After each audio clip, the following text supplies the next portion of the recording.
Hello friends, नमस्ते, प्रणाम। मैं साल मिश्रा अपने यूट्यूब चैनल से सभी दर्शकों को स्वागत करती हूं। तो दोस्तों, मैं लेकर आ चुकी हूं एकदम मज़ेदार वायरल ये सोहर गीत है। आप लोग मेरे गीत को सुनिए और कैसा लगता है कमेंट में बताइएगा। अच्छा लगता है तो भी बताना और नहीं लगता है फिर भी बताना। तो आइए, मैं फ्रेंड्स देर न करते हुए अपने गीत को मैं आगे बढ़ाती हूँ। बहुत मज़ेदार गीत है, चलिए आज सुनते हैं। सेजिया पर बैठिली धनिया ता पिया से रज करे, पिया से रज करे हो। सेजिया पर बैठिली धनिया ता पिया से रज करे, पिया से रज करे हो। पिया जब हमरा होई है लालनवा कवन सुख देव, कवन सुख देवनु हो। सैया जब हमरा होई है होरिलवा कवन सुख देव, कवन सुख देवनु हो। माई जे हमर बरातन मजिह बहिनिया सेवा करिहे, बहिना सेवा करिहे नु हो। धनी भाभी हमर करी है रसोइया, हम आगे पीछे डोलब, हम आगे पीछे डोलब हो। धना भाभी हमर करी है रसोइया, हम आगे पीछे डोलब, हम आगे पीछे डोलब हो। 8 महीनावा के बीतल नौवा के लागल, नौवा के लागल हो। भोर भइले लाला ना जानम, 8 महीनावा के बीतल नौवा के लागल, नौवा के लागल हो।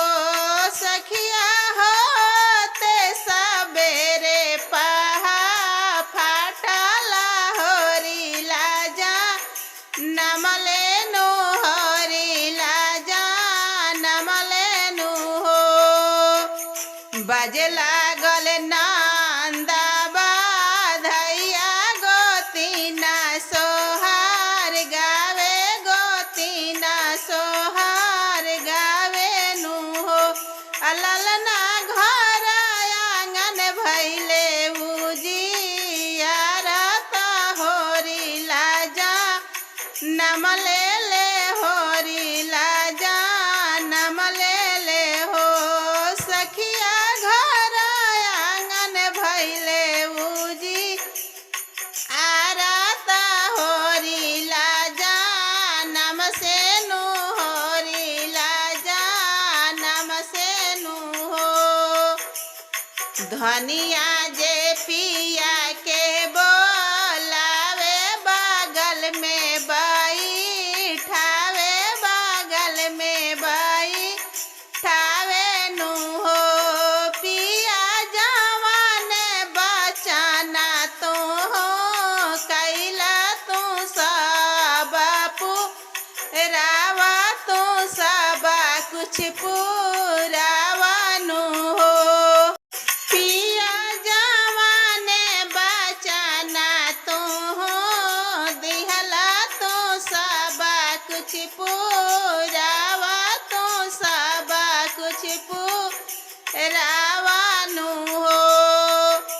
कवना बचाना हम कैनी त हम के बतावानु, हम के बतावानु हो।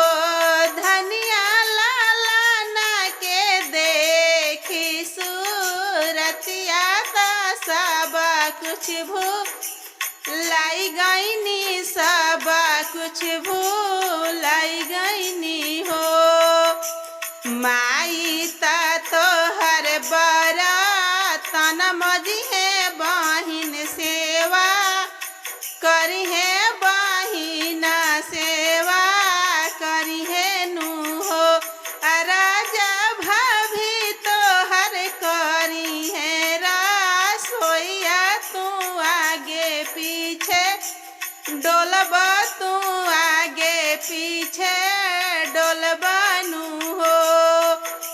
राजा भाभी तोहर करी है रसोइया, तू आगे पीछे डोलब, तू आगे पीछे डोलबनु हो।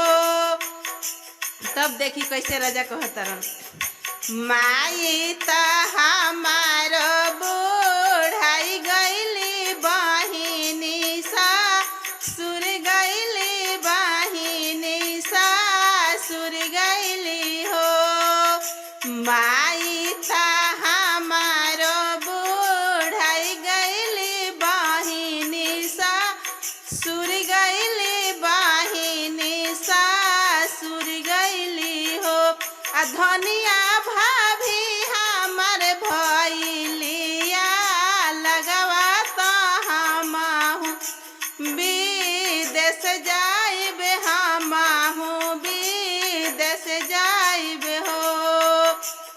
धनिया भाभी हमर भइलिया लगवा, तो हमहु विदेश जाइबे, हमहु विदेश जाइबे हो।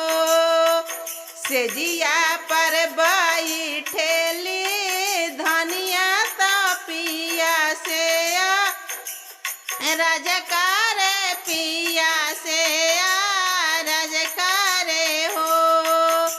ए पिया हमार जे होई है लालनवा, कवन सुख देबा, कवन सुख देबनु हो। ए राजा हमारो जे होई है लालनवा, कवन सुख देबा, कवन सुख देबनु हो। ऐसे सुंदर सुंदर सोहर गीत सुनने के लिए आप लोग हमारे चैनल को लाइक एंड सब्सक्राइब जरूर कीजिए और कमेंट में बताइए कैसा लगा, और हम भी सबका सपोर्ट करेंगे। धन्यवाद।